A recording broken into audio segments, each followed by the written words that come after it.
ગીર સોમનાથમાં ટેકાના ભાવે ખરીદી વહેલી સવારથી ખેડૂતો પાક લઈને પહોંચ્યા। ગીર સોમનાથના 3 કેન્દ્રો પર ખરીદી શરૂ કરવામાં આવશે। 10 વાગ્યાના મુહૂર્તમાં ખરીદી શરૂ કરવાનું આયોજન છે। તમામ કેન્દ્રો પર આજે 5 ખેડૂતોને બોલાવવામાં આવ્યા છે।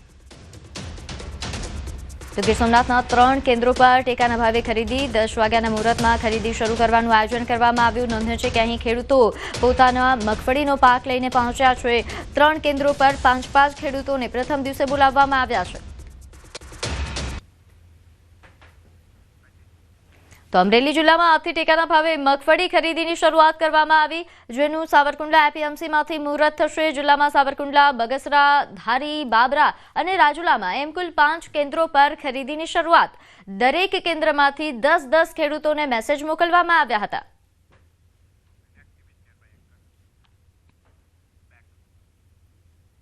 તો આજથી ટેકાના ભાવે જણસોની ખરીદી શરૂ થવા જઈ રહી છે। સહકારી નેતા દિલીપ સંઘાણીએ જણાવ્યું કે કુલ 15,000 કરોડ રૂપિયાની મગફળી સહિત વિવિધ જણસોની ખરીદી કરવામાં આવશે।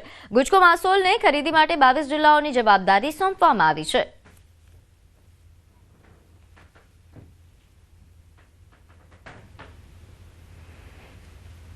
કૃષિ જણસ છે, સિંગ સહિત કઠોળ એ ખરીદવાનો પ્રારંભ થઈ ગયો છે। એ પણ ખેડૂતોને ખૂબ મોટો ફાયદો કરશે।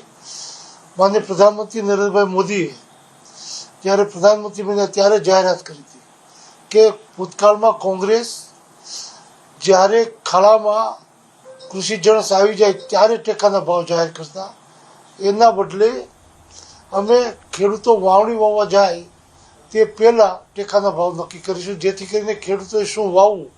હવે વાત સુરતની। અહીં કીર્તિ પટેલની મુશ્કેલીમાં વધારો। કીર્તિ પટેલ સામે પાસા લાગુ કરાયો છે। કાપોદ્રા પોલીસ દ્વારા કીર્તિ પટેલ સામે કાર્યવાહી કરાઈ।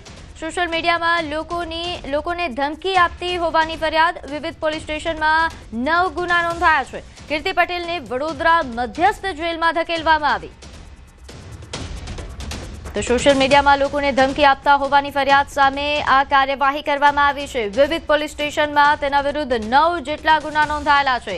ત્યારે વડોદરા મધ્યસ્થ જેલમાં હાલ તેને ધકેલવામાં આવી છે। નોંધે છે કે કીર્તિ પટેલ સામે કાપોદ્રા પોલીસની કાર્યવાહી। કીર્તિ પટેલ સામે પાસા લાગુ કરવામાં આવ્યું છે। આ પહેલા પણ જેલ જઈ ચૂકી છે અને ફરી એકવાર જેલ ધકેલવામાં આવી છે કીર્તિ પટેલને।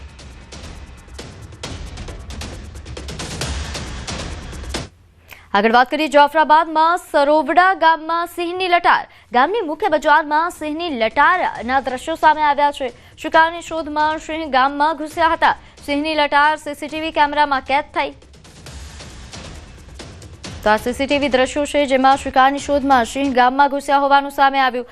આ સીસીટીવી દ્રશ્યો વાયરલ થતા અહીં ગામના લોકો પણ ભયના ઓથાર હેઠળ આવ્યા છે। જાફરાબાદના દ્રશ્યો છે। અહીં સોરવડા ગામમાં સિંહની લટારના દ્રશ્યો વાયરલ થઈ રહ્યા છે। સીસીટીવી કેમેરામાં સિંહોની લટાર કેદ થઈ હતી। શિકારની શોધમાં ગામમાં આવી ચડ્યા હોવાની હાલ વિગત પ્રાપ્ત થઈ રહી છે। આ વિડીયો સામે આવતા વન વિભાગ કાર્યવાહી કરે તેવી સ્થાનિકોની માંગ। કચ્છથી બરેલી જતી ટ્રેનમાં શોર્ટ સર્કિટ થઈ। ભચાઉ રેલવે સ્ટેશન પર આ બનાવ બન્યો। ટ્રેનના કોચમાં ધુમાડા નીકળતા નાસભાગ મચી હતી। ફાયર સેફટીથી કાબુ મેળવી લેવામાં આવ્યો। તો ભચાઉ રેલવે સ્ટેશન પર આ બનાવ બન્યો, જ્યાં કચ્છથી બરેલી જતી ટ્રેનમાં શોર્ટ સર્કિટ થવાના કારણે અહીં ધુમાડા નીકળતા હતા, જે જોઈને લોકોમાં નાસભાગ મચી હતી। ફાયર સેફટી દ્વારા તાત્કાલિક કાબુ મેળવવામાં આવ્યો હતો। તો રાજકોટમાં ધોરાજી જૂનાગઢ હાઈવે પર અકસ્માત। બોટવા મોરબી રૂટની બસનો અકસ્માત સર્જાયો। 20 જેટલા મુસાફરોને સારવાર માટે ખસેડવામાં આવ્યા। 4 મુસાફરોને ગંભીર ઈજા થતા ધોરાજી લઈ જવાયા છે। અન્ય મુસાફરોને જૂનાગઢ રિફર કરવામાં આવ્યા। અહીં હાઈવે પર ડાયવર્ઝનના કારણે બસને અકસ્માત નડ્યા હોવાની વિગત।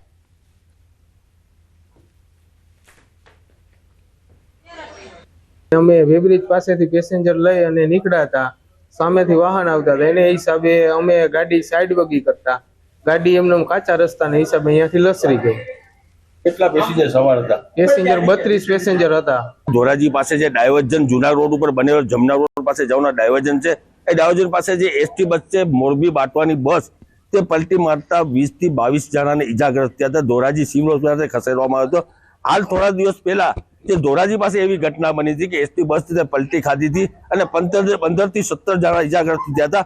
એસટી બસના જે ડ્રાઈવર હતા, જે ગુંજારા પાસે જે એસટી બસ તેને ડ્રાઈવરને ચક્કર આવી ગયા હતા. આ જે બસ પલટી ખાધી છે, જે મોરબી બાટવાની, એનું હજી ચોક્કસ કારણ બહાર નથી આવ્યો.